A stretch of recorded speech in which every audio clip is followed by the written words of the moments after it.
So good evening everyone.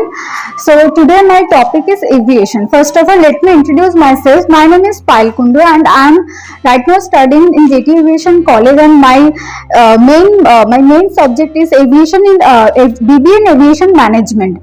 So I am also a EFA student. Today I am doing workshop on aviation. Topic is my aviation. So aviation, this is a huge subject and we don't know what is aviation exactly. Like, people think many things about aviation. They think that aviation means only they are serving to the people, only they are greeting to the people, but it is not like that. Aviation is a vast subject. In aviation department, we have to understand that what are the sectors in aviation department.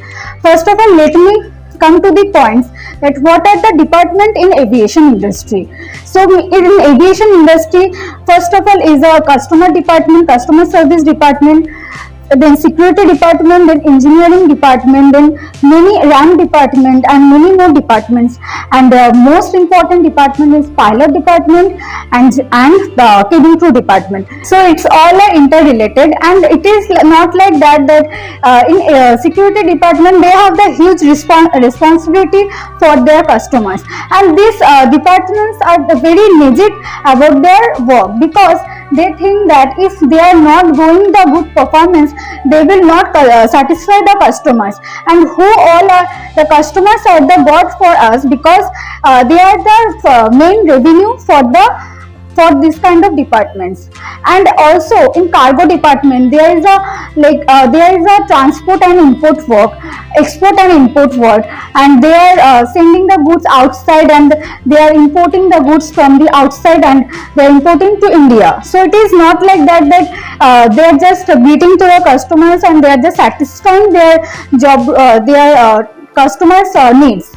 So in aviation industry, that they have more pros and cons side. Let me discuss the pros cons. When we are getting facilities by medical emergencies, and we are getting free tickets from traveling one place to another place, and also we are getting free tickets for our family members, and many globalization contact. When we are interacting with the peoples, we are getting to know about their culture, and we are getting more contacts, so which also help us to grow in this industry. And also when we are let me discuss to the cons points, that in aviation industry we have to stay fit, we have to stay focused, because it is a very competitive sector. We have to look always good, and we have to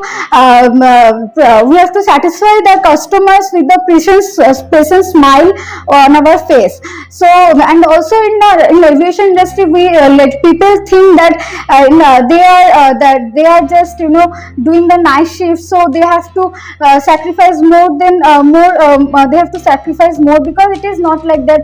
If you are not comfortable to doing night shift, then you can talk to the company. But yes, if we are doing night shifts and day shifts, it is a rotational shift, so we have to sacrifice our sleeps and our meal schedule, because when we are doing night shifts and day shifts together, that time also our schedules will messed up. So it can also it is not beneficial for our health. So for that, our health will be more more stressful. So let me discuss with the criteria to join in this industry. First of all, to join in this industry, we have to very good in communication. Not communication means we think that only talk in English, but it is not like that. We have to understand that to other person thinking what they are trying to say, and we have to understand their problems. It is a good communication. It comes under good communication skills. When we are not understanding their problems, then only because we are just understanding their language, it is not a good communicator. So yes, in this criteria, we have to be a good communicator, and also be smart and be confident all the time to solve their problem, and you have to present your mind on that spot. Because if you just think about other things, then you can't be able to do your work properly. So that is why I think that in aviation industry we have to be very confident and very good communicator, and also we have to always just improve ourselves, just groom ourselves to just be in that industry and be good with our with our future. So yes, and just when who wants to join, if like in our relatives or in rural area we just see many people that they don't know what is aviation, they don't know how to join this kind of industry. So for them I just want to suggest them that in this generation social medias are the huge part for us, and it solves our many problems. So if they search, if they're looking forward for any college, they can like for them I want to suggest that they can go to the website and they can search for any institute, and for through them they can achieve their goals. So in directly just give the interview, it is sometimes for some people it is not just possible. So that's all.